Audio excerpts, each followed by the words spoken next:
Thank you. Good afternoon, everyone. I hope you all had a good lunch. And there's nothing more appetizing after lunch than talking about North Korea. So that's what we're going to do this afternoon. Before we begin, I just wanted to, I think many of you know, but I just wanted to draw your attention to the yellow ribbons that are available in the front with regard to showing empathy, sympathy for what has happened with the ferry. I think all of us who are parents and teachers know there's nothing more beautiful in this world than a student, and so it's quite a tragedy. And I think we all hope and pray for a miracle. So with that, let's begin the discussion. Let me introduce our panel members.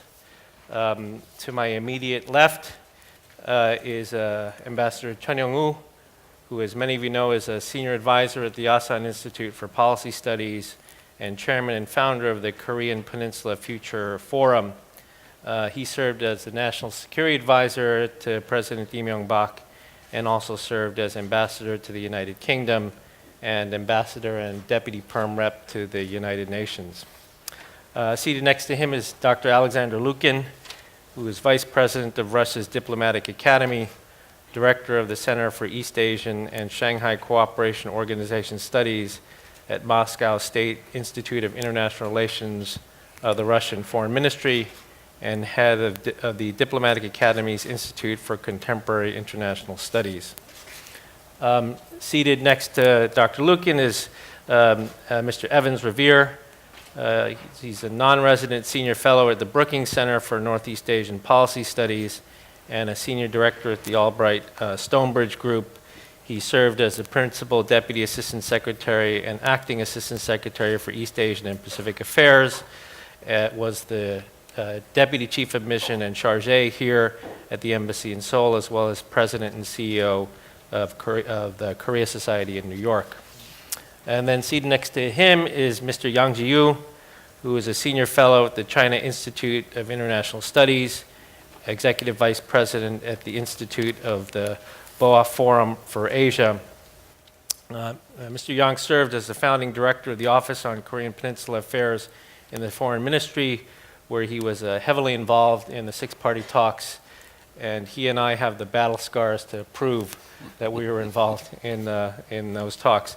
I talked to our group here in advance, and what we thought we'd do is, rather than having sort of set presentations by all of them, we go right into the questions and a more focused discussion. The great part about this is they have no idea what the questions are.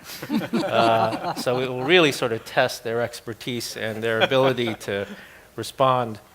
I think probably for an audience like this, and given the topic that it is, and given where we are on North Korea, I think the first question on most people's minds is North Korea going to do another nuclear test? And if they do another nuclear test, what will be the purpose of doing another nuclear test? And Ambassador Chun, you've had to deal with these issues in your job at the Blue House. Maybe you can start us off with your analysis of what do you think will happen with their nuclear test. So I have put my credibility at stake. And if I prove wrong, well, I think if North Korea is pursuing a political objective, then they will go for nuclear testing. Nuclear testing would be better. But if they are more interested in increasing in enhancing the credibility of their what they call nuclear deterrent, I think they have reason to go for long-range missile test, means of delivery. That's what they need. But when it comes to nuclear testing, I think they have reason to save on their fissile material, plutonium holdings, because it's limited. But for political purpose, if they are going to shake up the members of the participating countries in the six-party talks, I think nuclear testing will be more effective in enforcing a review of policy toward North Korea. So I'm not sure what they will do, but what I can tell is that if they are determined to go for nuclear testing, threats to impose punitive sanctions, that will not work. because they have seen this before, many times before, and they wouldn't believe that China is ready to agree with sanctions that could really bite North Korea. They will believe, rightly or erroneously, that even though China advises them not to go for nuclear testing, when it happens, China will focus on preventing punitive sanctions on North Korea. And I don't think there is any reason for North Korea to believe that China will be different this time. They will believe that China will not go beyond paying lip service to the virtues of denuclearization, but not ready to sacrifice stability of North Korean regime in the interest of denuclearization. As long as China pursues two contradictory goals of denuclearization and stability of regime, China will not have any influence over North Korea's decision to go or not to go for nuclear testing. Right. Okay. Alexander? Well, there are two questions. If they are going to do it, and why? So, of course, nobody can predict what North Korea is going to do. It's such an unpredictable regime, not like many other normal countries, like Russia, for example.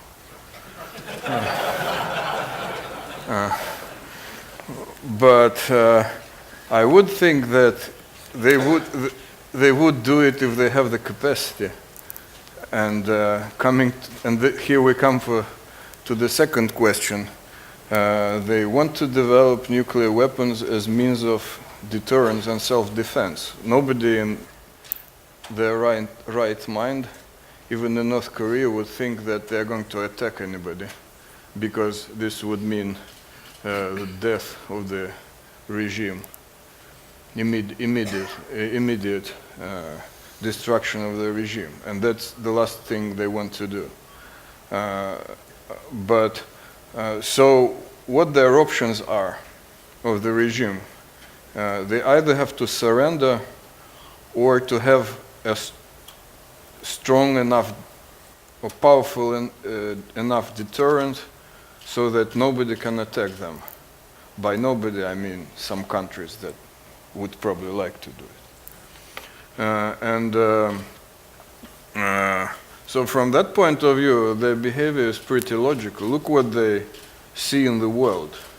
If we don't assume that they want to surrender, some countries try to accommodate themselves with the so-called international community, with Europe and the United States. Look at Iraq. They abandoned their weapons of mass destruction, and they were immediately attacked, and the regime was destroyed. The same happened to Libya. So it's only logical. I would say that this type of policy, of course, encourages North Korea, not only North Korea, but many other countries, to create their own deterrent. If they don't wish to be part of this civilized world, as we call it. So that would be my answer. Mm-hmm. Okay. Evans, you've had a wealth of experience dealing with this. What is your view? One of the things I've learned over the years dealing with the North Koreans is if they tell you they're going to do something, it's highly likely that they will. And we've had a number of comments from the North Koreans in recent weeks suggesting as to what their intentions are vis-a-vis a nuclear test or a new type of nuclear test. And I would tend to take them at their word. Over the last several years, we've seen the DPRK enshrine its status as a de facto nuclear weapons state in its constitution. We've heard them now use this phrase of their strategic deterrent, which has now become part of the lexicon in North Korea. We've heard them describe this deterrent as the treasured sword of the nation. And this treasured sword is not very much use to them if it's not a credible weapon. And so the question that you've posed as to whether they will test, I suggest it doesn't make much sense for them to have worked so hard on developing this so-called strategic deterrent unless it's going to be credible, and so to be credible, they have to test. It's a practical issue. It's not a political issue for them. I think the timing of a test, the nature of the test, those are all separate questions. I don't know what the betting line is on the timing, but my sense is that in order to demonstrate the credibility of that deterrent, in order to demonstrate politically that they have the ability to do this, they have to test. And from a purely technical standpoint, I think the 3 tests that they've conducted, even though they've been increasingly successful, are not adequate to the task of demonstrating the credibility of the deterrent. So I think at some point we're going to see a 4th test in some way, shape, or form. And the why, as I suggested, is largely driven by a technical requirement to perfect the weapon itself. But there's also a political element to this as well. So I feel fairly confident that at some point we're going to see a nuclear weapons test. I would completely agree with the point that Ambassador Chun made, which is that it's not just a question of the weapon itself, but the delivery vehicle. And the delivery vehicle test, a successful test, an accurate test of the delivery vehicle is at least as important as the test of the weapon itself. Okay, thank you. Mr. Yang? My answer is very simple. Say they will certainly do a new nuclear test. Not only the 4th, maybe the 5th and the 6th, till they believe they've got reliable, deliverable, and accurately means. And that means not only the nuclear test, but also the missile tests. I mean, the middle range and the long range missile tests, technically compared with their progress of nuclear arsenals, their missile programs, especially the middle and the long range missiles, has fallen behind of their nuclear progresses. So it's more urgent for North Korea to make new progresses on their middle and the long range missiles so that can match both of the terrible items. But the question is why they did that. They do that. They continue to do that. You understand, I understand, and they maybe understand better the serious and the more serious consequences of doing that, either a missile or nuclear tests. But my summarized answer is, number 1, in Chinese, I call it as a 拥核自保, say security guarantee. Just look at the comparison of military capabilities between the South and the North. The fast-growing gap has forged a new terrible imbalance between the North and the South.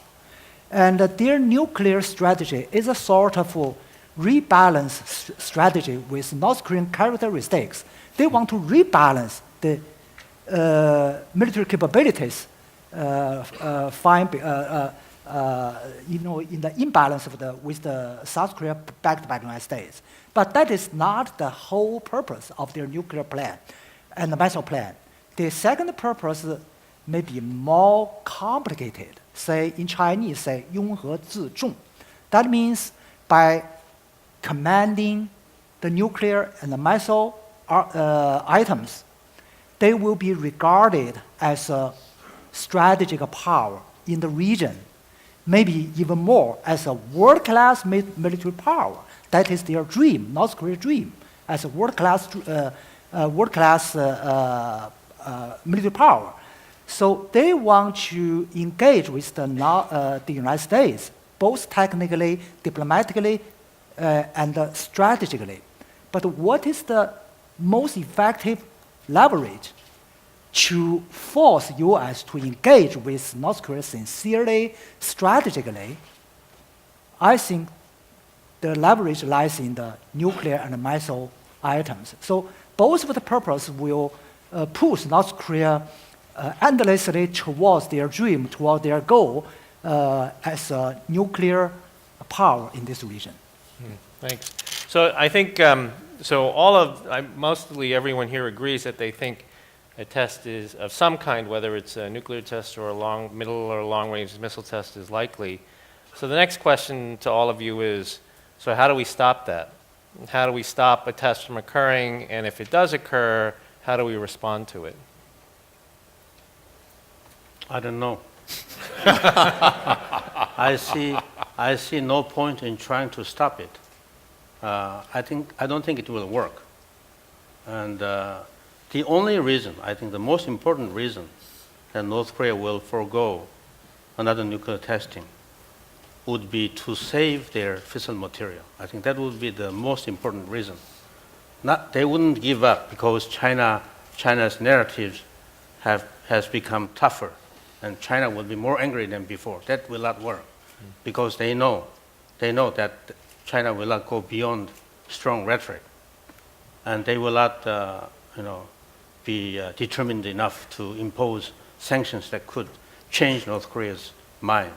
So I think the number one reason is how much plutonium holdings or HU they have. And because one nuclear testing means one less actual nuclear weapon. That would be the biggest concern for North Korea. But I think for us, there's no way we can. I think threats of sanctions that you will face totally different kind of world after another nuclear test, that will not deter them. Well, I'm too pessimistic, but we have to map out the strategy, how to make the best use of North Korea's provocation, nuclear testing, or long-range missile test to change their strategic calculus.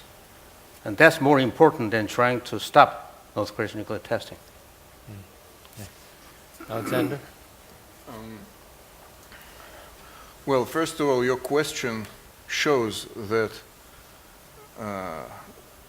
all the efforts which have been going on for decades, at least 2 decades, which were aimed at preventing North Korea of having nuclear weapons, failed.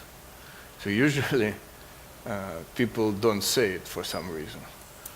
And I think the purpose of this failure was the mixture of 2 types of policies.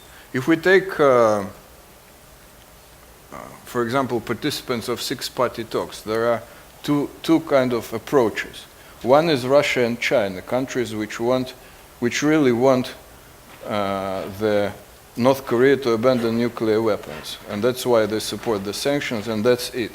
But other countries, they tend to mix 2 kinds of policies. One is trying to make North Korea abandon nuclear weapons, and the other one is regime change. But these are 2 contradictory tasks, logically. If you want a country to abandon nuclear weapons, you talk to the government of this country. But you cannot talk to the government of a country and at the same time try to overthrow this government. This is, you are not going to achieve anything. And that's the reason of failure. So I think if you really want North Korea to abandon nuclear weapons without talking about other issues, then you have to give them some kind of security guarantees that they really feel that they are not attacked. Because that's why they have it in the first place. They want to create it in the first place. And then you have to think about how to do it. But the problem is that people, well, countries apart from Russia and China, they don't want really to think about it. That's why the position is quite vague. And of course, we are never going to achieve it if this approach continues. Evans? Needless to say, I probably have a different view about what we ought to be putting on the table in terms of trying to convince North Korea to go down a different path. And I have a different perspective because I think a number of us on this panel and many of the folks in the audience here are familiar with the package of things that have been on offer in terms of bilateral, multilateral dialogue with North Korea over the years. As an effort to induce North Korea not to go down the path of nuclear weapons and missile development. The list is a long one, and I think many of you are familiar with it. Normalization of political and diplomatic and economic relations, energy assistance, security guarantees, presidential assurances. It's a very long list.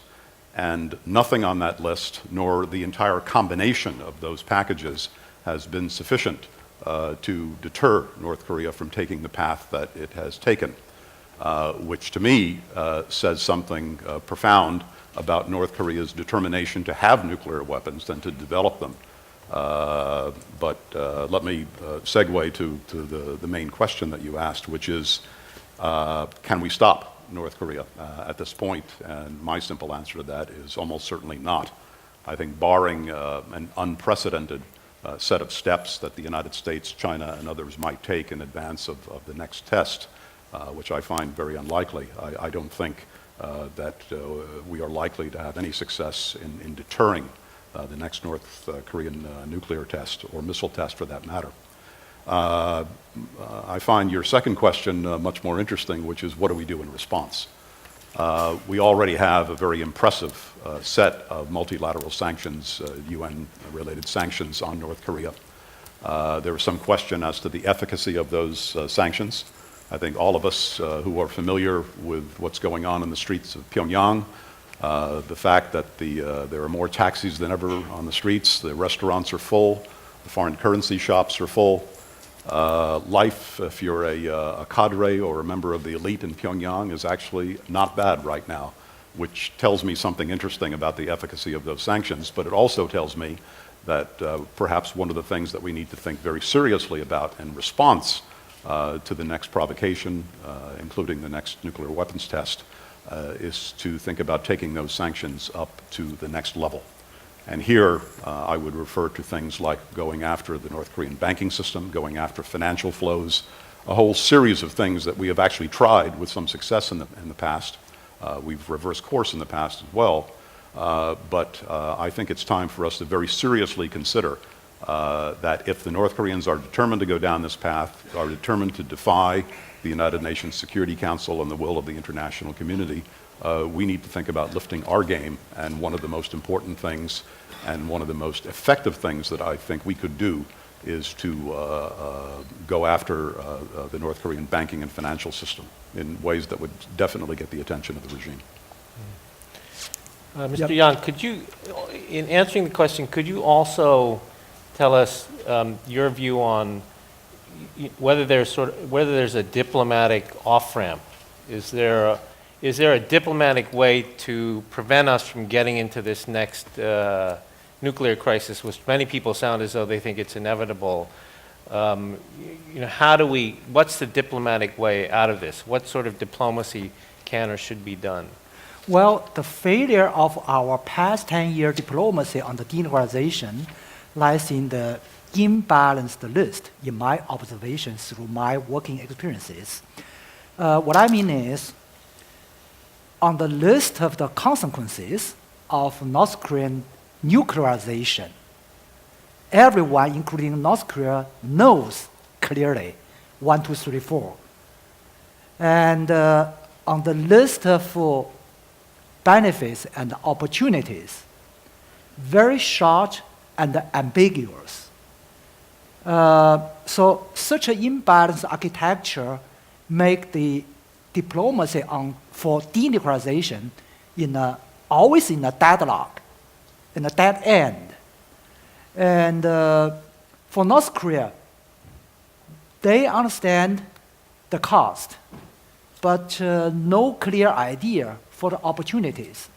Actually, the nuclear issue for North Korea is a matter of cost of opportunity. For example, the new leader of North Korea has raised a new strategy. We call it as a dual track strategies: development of economy, development of nuclear weapons. In fact, for Kim Jong-un, for North Korea, such two strategies is in completely contradictions. Any progress of their economy will certainly be at sacrificing the nuclear progress and vice versa.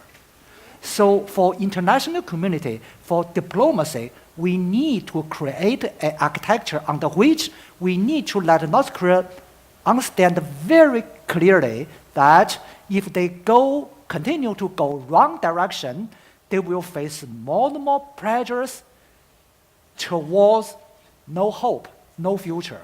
If they make a right choice, strategic choice, towards the right direction, all of us hope, then they will face tangible, reachable, and huge bright future, huge benefits for bright future. So sooner or later, I believe North Korean top leader has to make a choice between the so-called development of a nuclear weapon and the development of an economy. But for diplomacy, we need to encourage and facilitate them towards a right direction. Okay. Ambassador Chun, you wanted to... Yeah, actually, I just wanted to say that denuclearization is more important, of course, than stopping the next nuclear testing. We shouldn't lose sight of the bigger ultimate goal. I think actually there is one way we can deter another nuclear testing. But the reason I didn't mention is because I thought it will not be agreeable by China. Because the idea I had even before the third nuclear testing was to agree on sanctions beforehand, Security Council sanctions, or even a special legislation by U.S. Congress on North Korean Sanctions Act, modeled after Iran Sanctions Act. All those sanctions should be agreed in advance, and with the trigger clause that it will become effective, for instance, 1 hour after, 1 day, 24 hours after North Korean nuclear testing. So if the international community is going to show to the North Koreans that this time, the reaction will be different. It will not be business as usual, or just pro forma sanctions. I think it's necessary to agree upon beforehand the nature of sanctions and show them to North Korea. And if you are ready to live with that, go ahead. But what I'm worried about is that this will not be agreeable to all the major stakeholders. Some countries may say, well, we don't agree with on sanctions before actually North Korea conducts nuclear testing. That's what happened actually last time North Korea went ahead with nuclear testing. So, but if we can, to show difference this time, if we can agree on sanctions that could really scare North Korea, that could really have a serious impact on North Korean regime stability. And if it means that we are giving two choices to North Korea, denuclearization or regime collapse, then I would see there is a chance that North Korea will heed the message of the international community, even though I wouldn't rule out that North Korea will prefer to collapse with nuclear weapons rather than survive without nuclear weapons. Right. Evans, I know you wanted to get in on this, and let me also ask you in your response if you could also give us a little perspective on U.S. policy. The Obama administration is really, the policy's been fallen under this moniker of strategic restraint. How much longer can the U.S. remain restrained, and when will it feel the pressure to engage in diplomacy? Good question. Let me first associate myself with the comments that my Chinese colleague, Mr. Yang, just made, but also a point that Ambassador Chun just made as well. And that is this new emphasis by North Korea on the so-called Byungjin policy, this dual-track policy of nuclear weapons development and economic development. I would completely agree with the point that you made, that there's a fundamental contradiction between North Korea's desire to go down this path of economic development and the simultaneous desire on the part of Pyongyang to develop a robust nuclear deterrent. And I think one of the elements of our policy going forward needs to be to emphasize to North Korea that fundamental contradiction, and to emphasize the point to them that you can have one or you can have the other, but you cannot have both. And so an essential element of our policy going forward, in my humble perspective, needs to be to sharpen the choices that North Korea faces going forward. And that's why I suggested taking sanctions up to a whole new level, to send the sort of message that I don't think we have yet sent to North Korea, that they are putting their economic survival, their survival as a nation, at stake by trying to simultaneously develop nuclear weapons and grow their economy. And one of the most important ways to sharpen that choice, I think, is to make very clear that the path of economic development will never be, they will never be able to tread on that path, because we will make their lives extremely uncomfortable by taking a whole series of measures designed to send a very strong signal to North Korea. On this question of U.S. policy, strategic patience, or whatever we're calling it this week, one of the things that I've been concerned about is that it's, in essence, a rather passive approach to dealing with the problem. We have waited several years now, and the absence of a diplomatic process, the absence of six-party dialogue or multi-party dialogue or bilateral dialogue, and the failure of previous dialogues has left us in a position where there is now nothing standing in the way of North Korea's ability to open-endedly produce additional fissile material, carry out nuclear weapons tests, and carry out medium and long-range ballistic missile tests. The door has essentially been left open to them by our inability to stop them and by the ineffectiveness of previous diplomatic efforts. And they're taking full advantage of that. You pose an interesting question, which is, what is the thing that will get our policy, and I would also add the policy of the ROK, China, Russia, and then the other players in this process, moving in a different direction? Well, I think the demonstrated ability of North Korea to deliver a nuclear weapon on a specific target somewhere in the Asia-Pacific region, something that they've been building towards for a number of years. I think when the day comes that the North Koreans can say credibly to the international community, we have the delivery system, we have the shielded weapon, we have the capacity to build a number of those weapons, and we have the capacity to strike targets in the region at will, I think that is going to send a tremendous wake-up call through the Asia-Pacific region.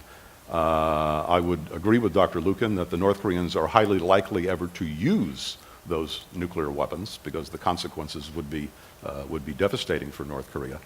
But having said that, the demonstrated capacity, the ability of North Korea to carry out such attacks is going to change the security calculus in the region of a number of countries. It's going to unnerve our allies and partners in the region. It's going to stir up a debate in certain capitals in this region regarding whether South Korea or Japan or others in the region should develop their own deterrent. It's going to raise questions among U.S. allies about the credibility of the United States' commitment to defend our allies with our extended deterrent. And I think it's going to be a real game changer in the region. And I think that is going to be an action-forcing event that will take U.S. policy and perhaps the policy of others in a very different direction. However, my thought is that it's not appropriate to wait until that day. I think we need to act in advance of that. I think we need to be thinking about the strongest possible measures that we can take to sharpen North Korea's choices and to move North Korea in a different direction before they demonstrate that capability that I've just referred to. Great. Well, now let's move on to a topic that's even clearer than the diplomacy, and that is what's going on inside of North Korea. That was a joke, by the way. No. What is going on inside of North Korea? How well is the North Korean leader doing in terms of consolidating his power? Is the system stable? Is it not stable? Perhaps we could start with Dr. Lukin. What is your view on the internal situation? Well, I remember who said that, Winston Churchill, about the Soviet political system, that it's like dog fight under a carpet, with from time to time the there comes out a dead dog body or something. So, of course, it's hard to say what's going on there. But it seems that the regime is pretty stable and that the young leader consolidated his position, eliminated his uncle, and basically there's no evidence that there is any kind of opposition towards him within the leadership. So I think, it's a very strange country from a point of view that for decades people say that the regime is going to collapse. And I really think that it is going to collapse at some point, but we don't know when. That's the problem. It may be in 2 years, maybe in 5 years, maybe in 50 years. So I think people should be prepared for a long existence of the regime, because it still has some capacity to survive. Dr. Yang? It's a really challenging but interesting question. I have several points of observations. Number one, power transition. I don't think the power transition has been completed. Let me give you, quite a numerous reasons, but just to give you a simplest indicator.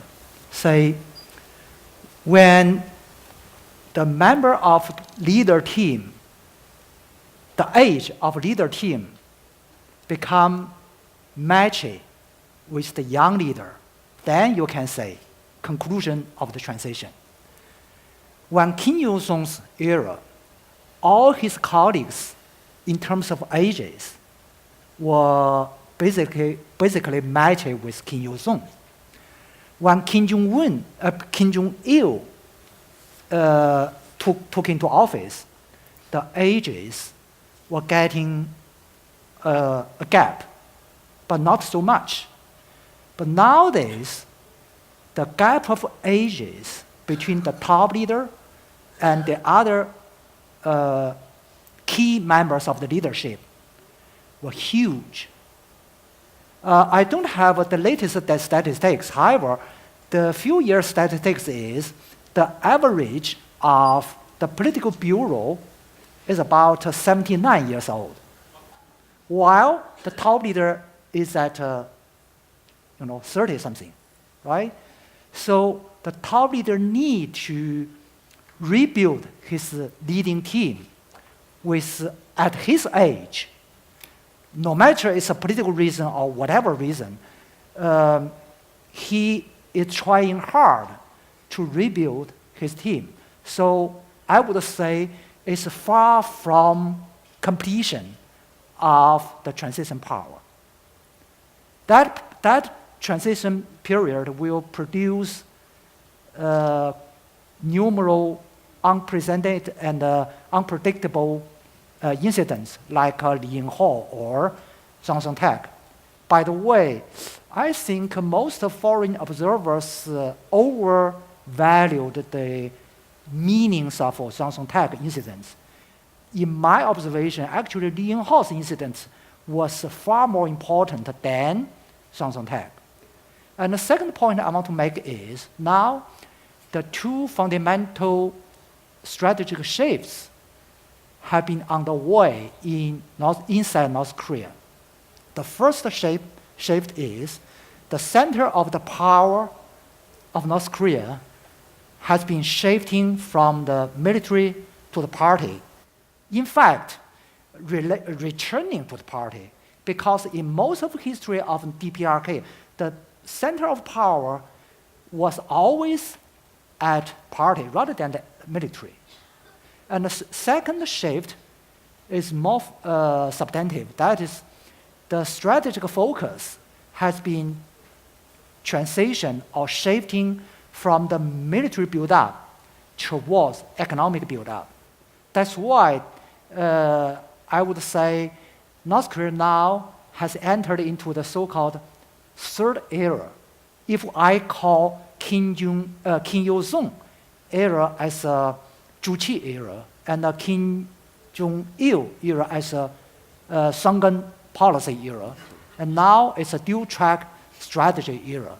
And the substantive difference between the dual-track from the Songun lies in the different top priority. The new leader obviously put top priority to the economic construction rather than the military build-ups. So such fundamental shifts will produce prolonged and fundamental influences in the course of the transition of North Korea in the coming years. Very interesting. Ambassador Chun, the internal situation? Well, I think, and we all know that Kim Jong-un is more reckless, more ruthless, and more dangerous than Kim Jong-il, his late father. But I would guard against underestimating his staying power or the resilience of the North Korean regime. I don't think wishful thinking should be a substitute for sound policy.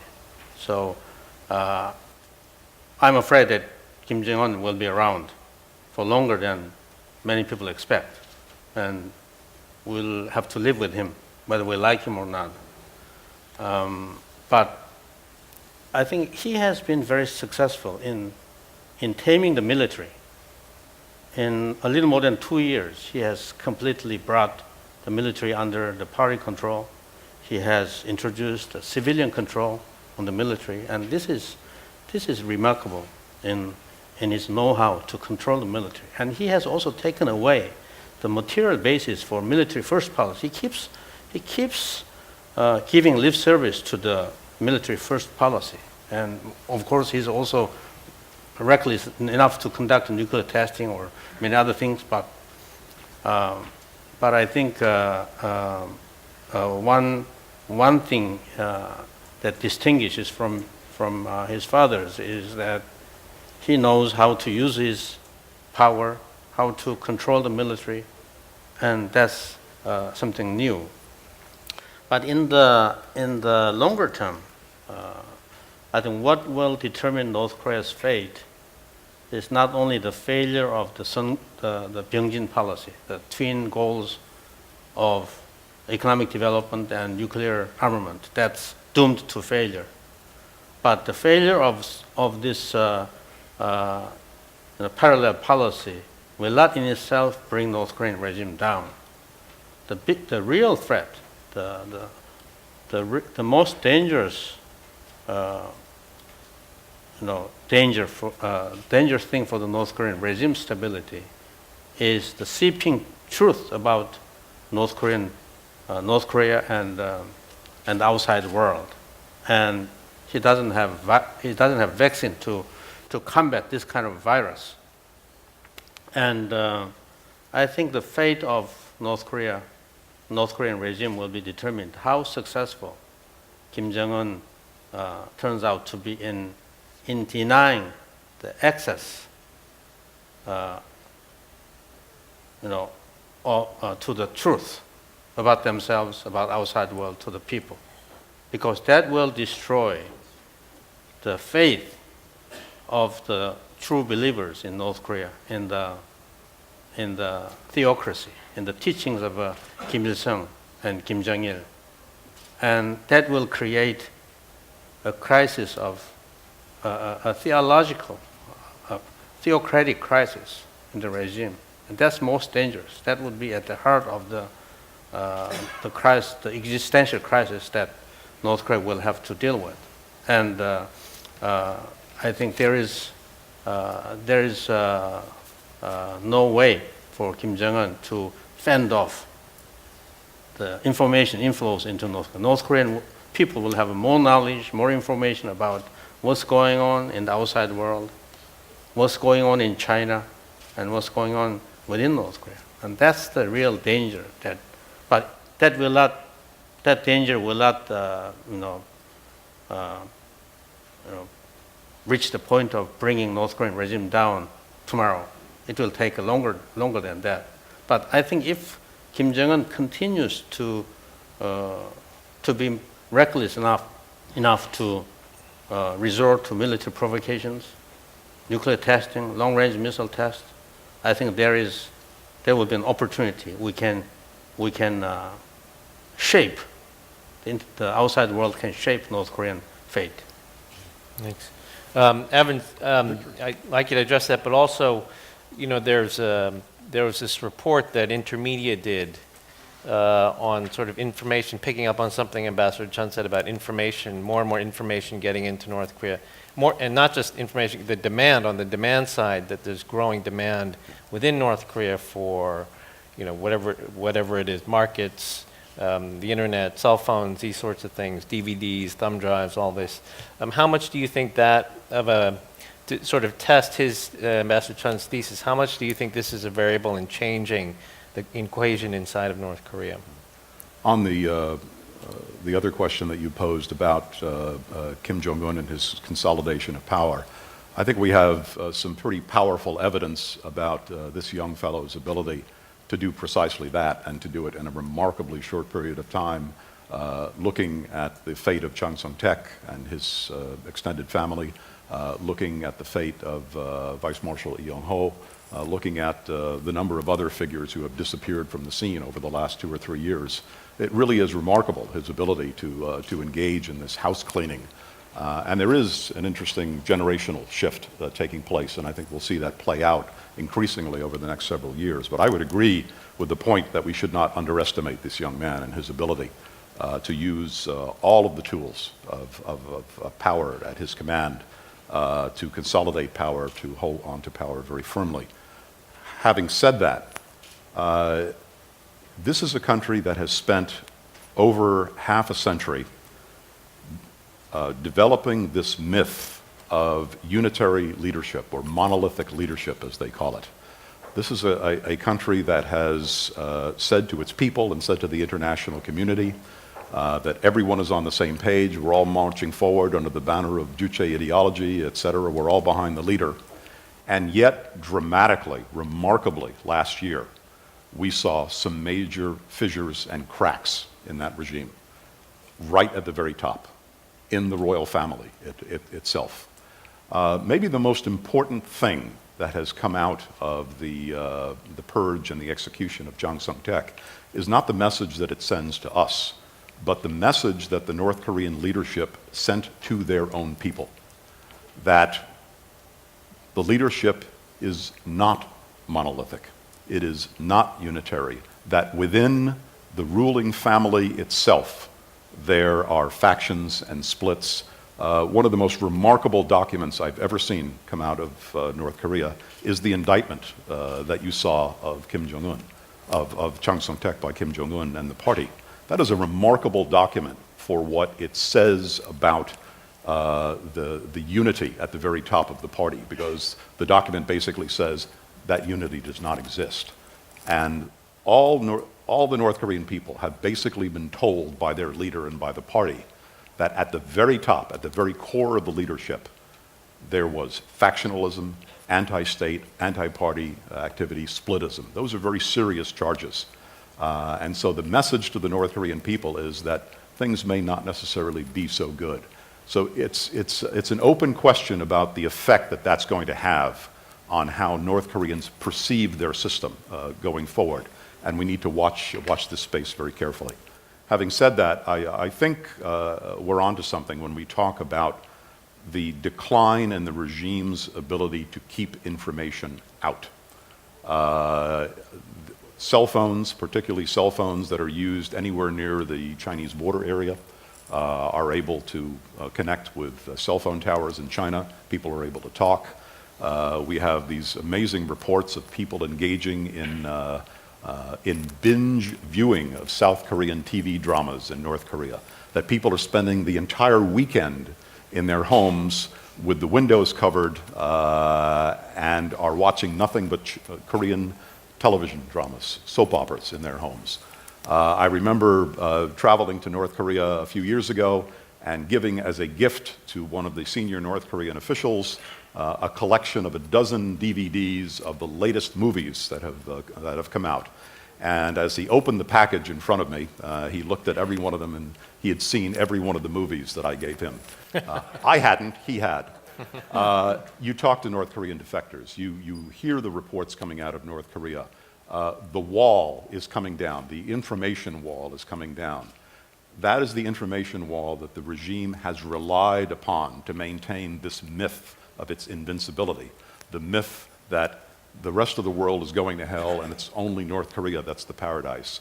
So I think we're onto something very important here when we talk about the fact that not only are cracks appearing at the very top in terms of the leadership, but we're seeing cracks in that wall in terms of the regime's ability to control information. That's a very powerful tool, I think, for change in North Korea. Dr. Lukin, Mr. Young, do you have any comments on the whole question of information in North Korea? Well, I'm not that optimistic about what they call in China reform in North Korea, because what you are talking about, the popularity of Western stuff, is of course a means of undermining the regime, because people want more openness, and if they start the real reform, say market reform, you need openness for that.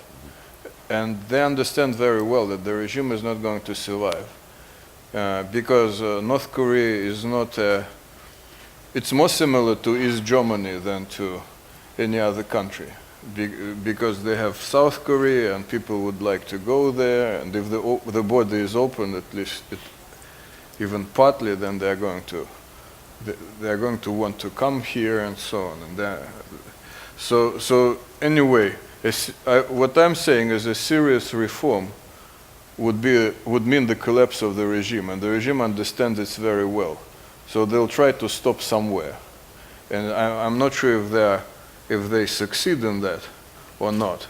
But even people who met with Korean leaders, they say that they understand that even the very top leaders said that we are not like China, we cannot go on like that, because China is in a different situation.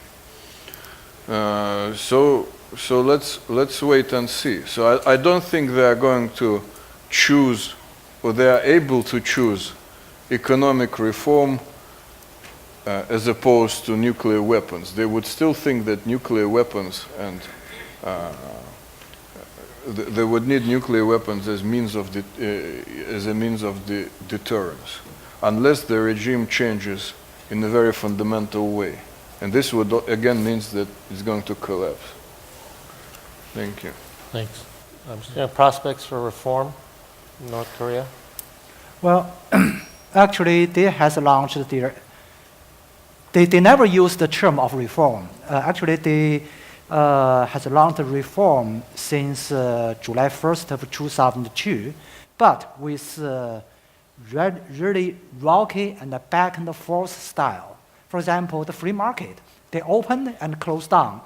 When they reopen with more free market and close down again and more free market again. So such a back and forth style reform really reflects the top leader of North Korea is in a dilemma. On one hand, they really need economic reform so that they can keep their survival. On the other hand, any kind of reform reached the fundamental points of existing structures, the highly centralized, highly controlled structure. The nature of the reform, the nature of the course of marketization means the decentralization and the deregulation. That's why we have witnessed the back and forth process. Whenever the free market process produce more political results, then the top leaders decide to close down.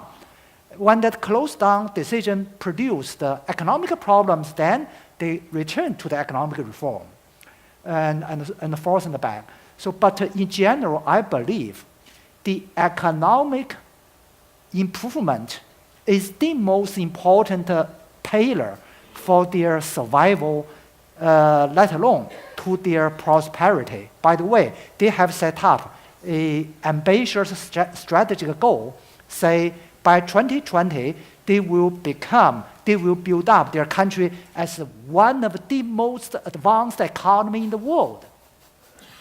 And you can doubt it, but they believe, and that is their goal. For that goal, they has to go through the economic reform, no matter how huge political difficulties they will face. So in general, I would say the new leader will take a bolder steps than his father towards economic reform. The typical example is he reused the previous prime minister as the current prime minister to conduct the economic reform. Great, thank you. I think thus far it's been a very good discussion, and I think we've answered all the questions on North Korea.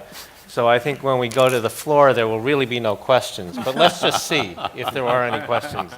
And, well, my gosh, there are some questions. So, Chris Nelson? It's been a good discussion. Wait for the mic. The mic. Thanks, Chris Nelson, Nelson Report. Well, it's been a good discussion up to this point, so I'll try to lower the whole tone. That'll help out. Evans makes a fascinating recommendation that in the event of something that we're all more or less anticipating, some kind of missile, some kind of nuclear tests that we definitely don't like, that the only appropriate international response is, quotes, a new level of financial and social and other sanctions. I want to hold that thought in mind and say this is still speculative because they haven't done it yet. So we don't know what they're going to do, so we don't know what we're going to have to do. But there's something that's underway right now that we do know about, and that's the United Nations Human Rights Inquiry, the finding that this really puts the United Nations members, and particularly the Security Council, on the spotlight here, because this is not some American-generated liberal anti-commie bashing thing. This is the world's international body taking an objective look at the human rights situation in North Korea and coming down in great, extreme, excruciating detail how bad it is and the responsibility of the international community to do something about it. That is right now on the table. And I think when we're talking about a sanctions regime to try to induce regime change, not necessarily changed regime, that's the old Colin Powell formulation, we need to play the human rights UN situation into this discussion.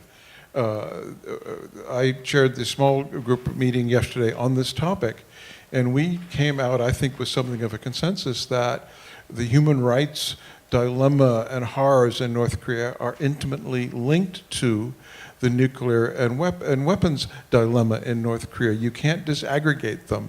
The regime is what it is because of the human rights and its pursuit of both nukes and long-range missiles. So if we're going to try to approach one or the other, we can't avoid approaching both. So that's, sorry for the statement, but that's my question.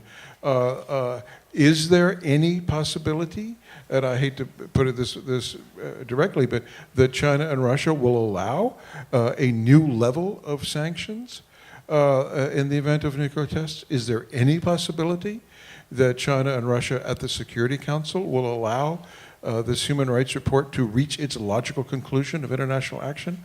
I think we need to know the answer to that if we're going to have a serious discussion about how we bring international pressure on this regime to do what we want and hope it will do. Thank you. Okay, so the two questions are one on the question of human rights and how it relates to our goals on the nuclear issue, and then the other specifically to the question of Russia and China and how we get them to respond to some sort of action. I want the panelists to think about that, and let's take another question at the same time. I think we had Bob Einhorn in the front here.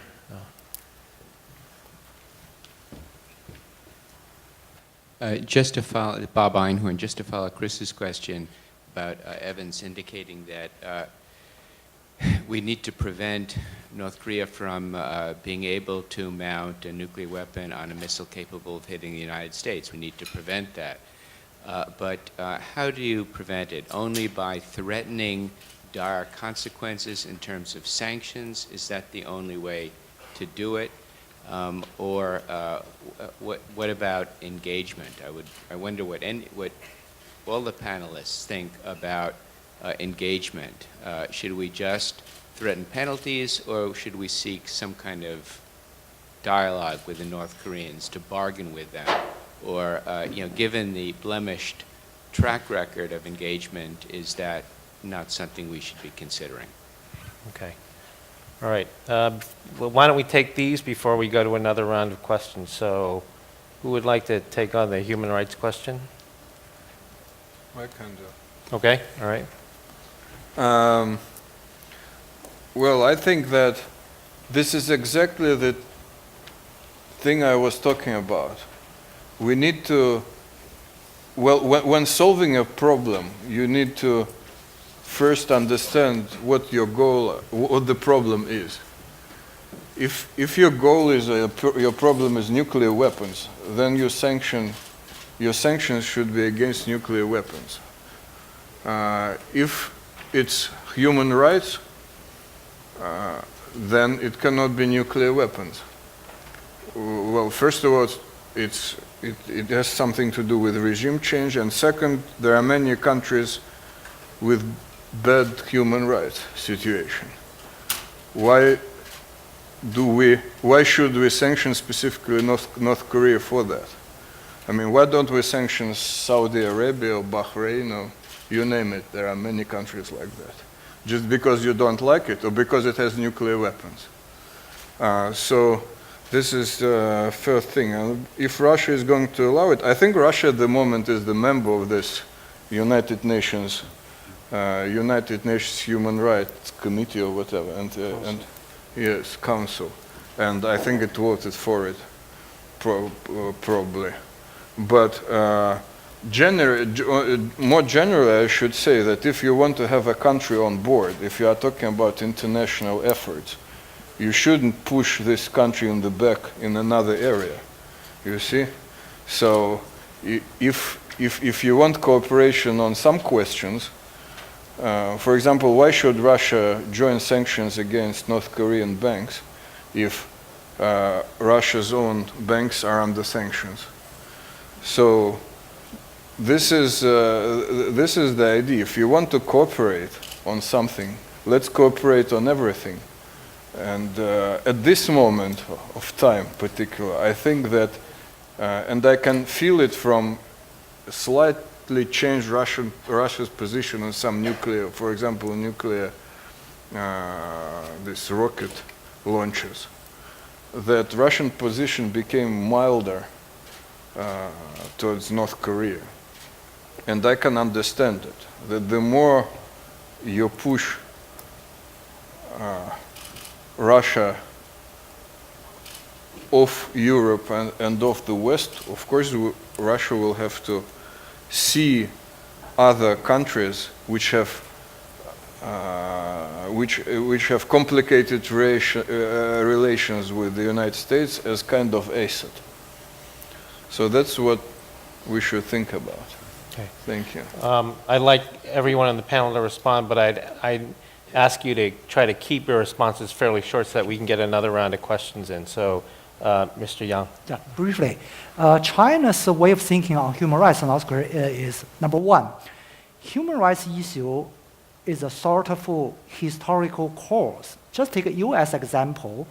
You declared all creatures were born equal back into the founding days of the United States. But only after the bloody civil war, you removed the slavery system.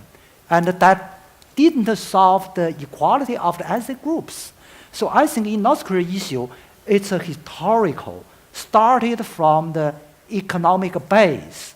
And I would proudly say by encouraging North Korea's economic improvement, the living standard of living for, the ordinary people, the freedom, the rights for economic freedom are increasing in the economic reform course.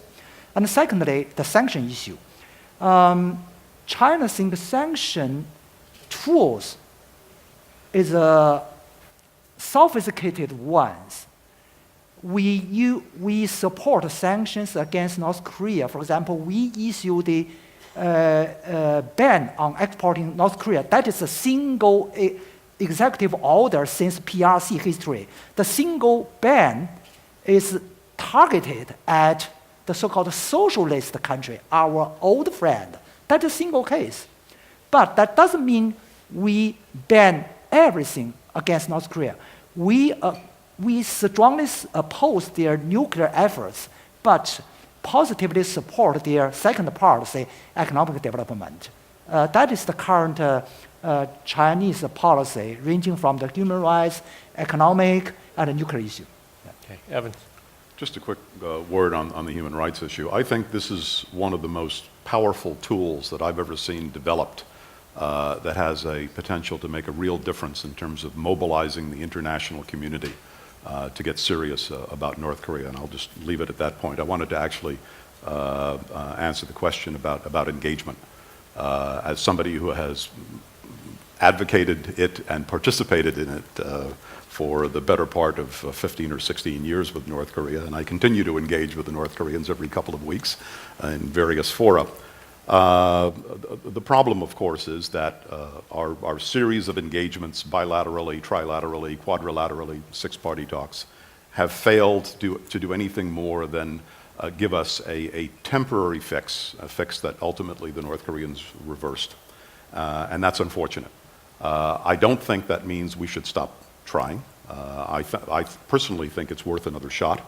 I've actually advocated a different type of engagement with North Korea that would, instead of engaging them in the sort of bottom-up fashion that we have over the last several years, try something from the top down, something along the lines of the Bill Perry process, where we plugged in at very, very senior levels of the North Korean system, and we did it very intentionally because North Korea is a top-down system.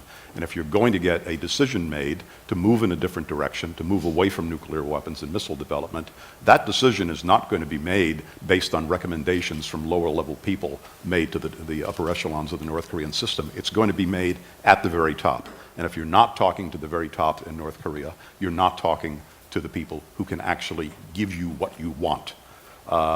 I've detected a serious lack of enthusiasm for that idea from colleagues in the administration, and I find that unfortunate because I think since we've tried everything else, this is worth a shot. Now, having said that, just very quickly, I hear rumblings that we may be inching back to six-party talks. I would only suggest that we look back at the mandate of the six-party talks. The mandate of the six-party talks is denuclearization. A number of other issues, but the core issue on the table is denuclearization.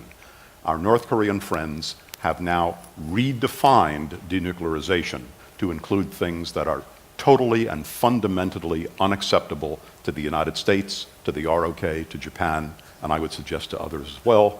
But certainly they have redefined denuclearization to mean something other than what it meant in 1994, in 1999, in 2000, in 2005, and 2007. If we're going back to the six-party talks, I would just ask a simple question to my colleagues in the administration in Washington: what are we going to talk about? Because the North Korean agenda in those talks is not going to be denuclearization. We have a problem here. Let me just wrap up by just saying that as a result of my growing skepticism and cynicism based on hard experience over the years and the failure of engagement to get us what we want permanently, the menu of options that I've come up with includes things like new levels of sanctions, military exercises, new missile defense cooperation, enhanced proliferation security initiative enforcement, and other steps that we could take, overt and covert, that could make the lives of the folks in Pyongyang very uncomfortable. That's not my preferred way to resolve this. My preferred way to resolve this, and I agree with you, Bob, is engagement. But the message from the North Koreans has been, you can't get there from here. And that's my problem. Mr. Chun. Yeah. Well, on sanctions, however tough the sanctions are, I don't think sanctions in themselves will denuclearize North Korea. That's not possible. But the utility of sanctions or higher level of sanctions is to strengthen the hand of diplomacy. We give another chance to diplomacy. And we help North Korea to come back to the six-party talks with a commitment to denuclearizing. That's what the sanctions will do. And I'm not sure whether it will be wise to mix sanctions designed to denuclearize North Korea or to strengthen the diplomatic hand of denuclearization with human rights, because human rights is I don't think it's less important than denuclearization, but it has its own merits, and it should be pursued based on its own merits, regardless of whether North Korea denuclearizes or not. This should be dealt with in a separate track, and I think mixing the two will not be helpful in resolving either human rights or denuclearization goals. And on the need for engaging North Korea to prevent any development of North Korean capabilities to deliver their nuclear weapons to the US or anywhere in the world, even in the region. Yeah, I agree with you on the need to engage, but there is a limit in what we can do through engagement. Engagement, but without strengthening North Korea's financial capabilities to resist international pressure for denuclearization. That would be the boundary beyond which we cannot go in engagement. And the resumption of six-party talks is necessary at some point, but without North Korea's commitment to denuclearization, if we allow North Korea to come back to the six-party talks, it would have the implication of tacitly or explicitly recognizing North Korea as de facto nuclear weapon state. And North Korea will try to negotiate not the terms and conditions of denuclearization, but they will play games to ease or lift sanctions and try to negotiate only additional production of nuclear weapons or fissile material. That would be the danger. So I'm not very much concerned about the details of the preconditions or anything like that. As long as we can confirm that North Korea is committed to denuclearization, and what matters is only the terms and conditions, what price they expect from their denuclearization. If that's the case, then I think we can afford to be more flexible on the bar, on the height of the bar, on the preconditions. Okay, we're almost out of time, but let me just ask 3 quick questions, and I want the audience to participate as well. And so the first question is, when the Asan Plenum meets a year from now, and we have the On North Korea plenary session, will the North Korean regime a year from now still be the same regime that we see today? Do we expect to see the same regime today that we will see a year from now? If you think that's the case, raise your hand. Nothing is the same. Nothing's. There's bureaucracy. Basically, That's such an academic answer. Second question. A year from now, when the Asan Plenum meets and we talk about North Korea, will we be back at the six-party talks and trying to negotiate a new deal with North Korea? How many people think we will be back at the table negotiating a new deal with North Korea? And then the last question is, a year from now when the Asan Plenum meets, do we believe that China will have a policy on North Korea that has fundamentally changed from the policy today? If you think they will have a fundamental change in their policy, raise your hand.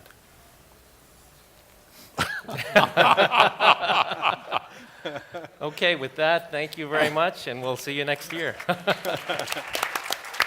Good.